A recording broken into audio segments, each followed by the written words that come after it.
سلام دوستان عزیز، میلاد رضایی هستم و اینجا کانال یوتیوب شهر خورشیده. خیلی خوشحالم که یک بار دیگه در خدمت شما هستم. قبل از هر چیز لازمه بگم که این تحلیل در ادامه تحلیل‌های قبلی ماست و با دیدن اونها تصویر کاملتری به دست میارید. پس اگر ویدیوهای قبلی رو ندیدید، پیشنهاد میکنم در پایان این برنامه حتما روی لینک‌های پیشنهادی کلیک کنید و اونها رو هم تماشا کنید. خب بریم سراغ تحلیل مهم امروزمون. امروز می‌خوایم درباره یکی دیگه از بخش‌های طرح پیچیده و خطرناک غرب صحبت کنیم.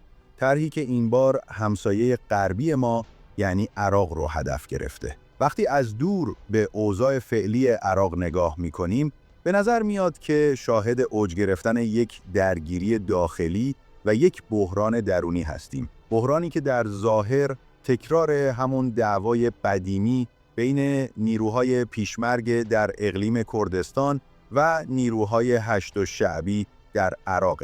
اما وقتی لایه‌های پیچیده این بحران رو براتون کنار بزنیم، می‌بینیم که با یک صحنه خیلی بزرگتر از تقابل هژمون‌ها، بازیگران نیابتی و پروژه مهار ایران روبرو هستیم. چند روز پیش اقلیم کردستان رسما هشت شعبی رو به حملات پهپادی انتحاری علیه مواضع پیشمرگه ها متهم کرد. در ظاهر شاید این فقط یک ادعای برخورد نظامی محدود باشه، اما دقیقاً در همون روز مقتدا صدر، رهبر جریان صدر، تهدید کرد که اگر حشد منحل نشه در انتخابات آینده شرکت نمیکنه. شاید شما بگید خب مهم نیست، شرکت نکنه. اما برای تحلیلگرانی که با فضای عراق آشنا هستن، این حرف مقتدا صدر مثل فرستادن یک کد رمز برای شروع یک بحران سیاسی و اجتماعی جدیده. این دو موضع‌گیری در کنار هم خبر از شکل گرفتن یک ائتلاف خاموش علیه هشت شعبی و در نتیجه علیه حضور محور مقاومت و سیاست‌های نزدیک به ایران در عراق میده. هشت شعبی در سالهای اخیر به یکی از ارکان اصلی و تأثیرگذار محور مقاومت در منطقه تبدیل شده. نیرویی که فقط با داعش نجنگید، بلکه تبدیل به یک بازوی راهبردی برای ایران در جنوب و شمال عراق شد. اما این قدرتمند شدن برای بعضی‌ها خوشایند نبود، مخصوصا برای کسانی که میخوان عراق رو از محور مقاومت جدا کنن و به غرب و عربستان نزدیکش کنن. البته این درگیری‌ها بین هشت شعبی و نیروهای کرد عراق سابقه داره. در ماه‌های اخیر هشت و حتی ارتش عراق با فرستادن یگانهای کمکی به اطراف پالایشگاه‌های نفتی در کرکوک و خانقین در حال تثبیت موقعیت خودشون در مناطق مورد مناقشه هستند. این مناطق هم از نظر اقتصادی مهمن، هم از نظر هویتی و به همین دلیله که اقلیم کردستان و متحدانش احساس خطر کردند. اما برسیم به مقتدا صدر، کسی که زمانی شعار نه شرقی نه غربی، فقط عراقی رو سر میداد، ولی امروز عملاً به یکی از مهمترین مهره‌های ضد ایرانی در بغداد تبدیل شده و مجری برنامه‌های آمریکا و محور عبری عربی غربی شده.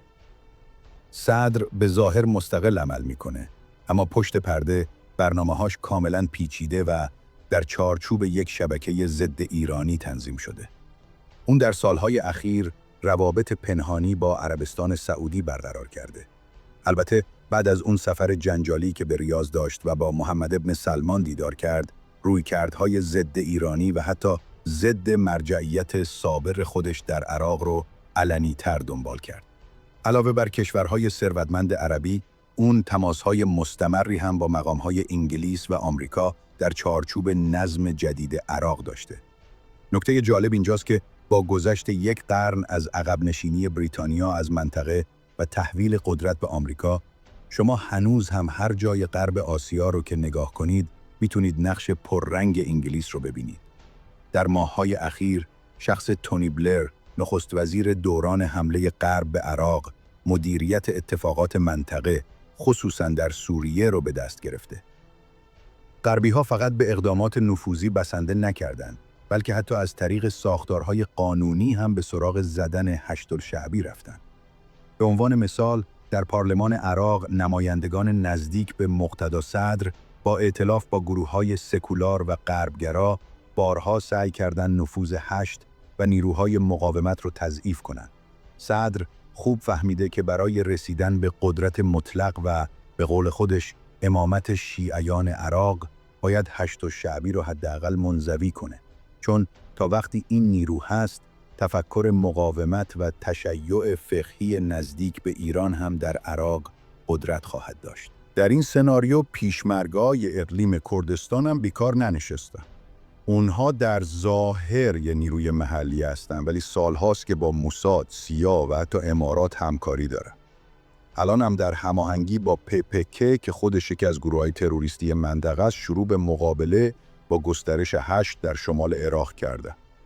نکته مهم اینجاست PPK و پیشمرگه‌ها با وجود اختلافات تاریخی حالا بر سر یک دشمن مشترک یعنی نفوذ ایران با هم متحد شدند. نیروهای کوهستانی PPK به جنوب اعزام شدند و خط تماس با هشت در مناطق ترکمن‌نشین داره به یک جبهه آماده درگیری تبدیل میشه. مناطق ترکمن‌نشین مثل آلتون کوپری و توز خورماتو به میدون نبرد بعدی تبدیل شدند. هشت با باز کردن خطوط تدارکاتی مستقیم در حال تجهیز و حمایت از این مناطق هست. چون میدونه که اقلیم PPK قصد دارن این مناطق رو به عنوان یک ناحیه حائل تصرف کنن و مسیر بین موصل و کرکوک رو قطع کنن. در این میان تبلیغات شدیدی هم در جریانه. اقلیم و رسانه‌های غربی هشت و یک نیروی بیقانون و مذهبی افراطی معرفی میکنن، در حالی که خودشون از گروه‌هایی مثل PPK کمک میگیرن که کارنامه‌شون پر از عملیات تروریستیه. همزمان رد پای تجهیز و تحرکات شدید در بین گروه‌های تروریستی در سوریه هم دیده میشه و گفته میشه که آمریکا به اونها اجازه داده تا به سمت عراق لشکرکشی کنن. اگر همه این احتمالات رو کنار هم بذاریم، به چند سناریوی محتمل میرسیم. سناریوی اول، جنگ محدود مرزی. درگیری‌های محدودی در مناطق مرزی اتفاق میفته. شاید چند پاسگاه از کنترل خارج بشه یا چند پالایشگاه هدف قرار بگیره، ولی این جنگ ممکنه کم کم گسترش پیدا کنه. سناریو دوم، فشار دیپلماتیک برای انحلال هشت جریان صدر با حمایت عربستان و بعضی کشورهای دیگه تلاش میکنه از طریق پارلمان و افکار عمومی مشروعیت هشت رو زیر سوال ببره و خواهان انحلالش بشه. سناریوی سوم، مداخله خارجی. ممکنه بازیگرانی مثل ترکیه به بهانه مقابله با PPK یا حفظ امنیت اقلیم وارد عملیات مستقیم نظامی بشن و این شرایط رو به یک بحران بین المللی تبدیل کنن. و در نهایت باید گفت که عراق امروز در آستانه یک تجزیه نرم در کنار هشدار یک جنگ سخت قرار گرفته. از یک طرف ایران تلاش میکنه با حفظ ساختارهایی مثل هشت و تثبیت موازش اتحاد مقاومت رو در عراق زنده نگه داره.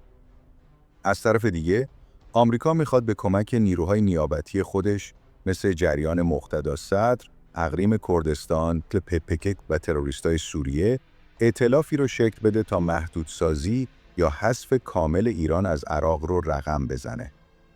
سوال اینجاست: آیا این بحران به یک جنگ داخلی جدید در عراق ختم خواهد شد؟